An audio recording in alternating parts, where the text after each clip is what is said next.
Our group of Salt Lake friends, because there's so many of us, usually anywhere between 30 and 60 of us would show up at a particular run, from Berkeley or Cal Expo or Oakland Coliseum or wherever it was. And so we wanted to all sit together, and that took some strategizing because we had to make a space so that we could all get together.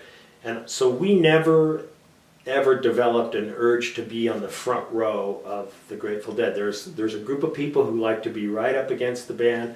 There's another group of people who like to be somewhere between the mixing board and the front of the audience, where the sound is, we call it the vortex, where the sound comes evenly from both sides and it gets to be in the middle of your head.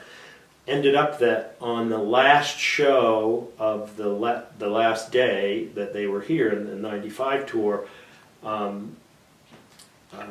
the promoter, J.C. McNeil, who happened to be a friend of ours, got four of us the 4 seats directly in front of Jerry. So I was on the front row for the last show, standing right below Jerry. And at this point in time, they were all using teleprompters, justifiably, and Jerry broke into Visions of Johanna. Well, they hadn't played Visions of Johanna for 10 years, so it surprised everybody.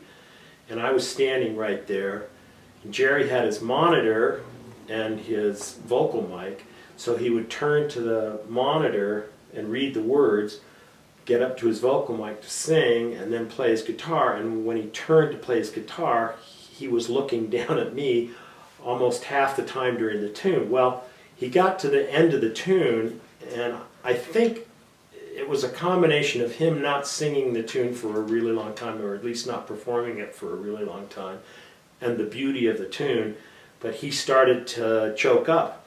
And at one point he started crying, and he was having a hard time singing the verse, and he looked down at me, and I broke into tears, and I was looking up at him and he was looking down at me, and we were both crying. And I had this moment.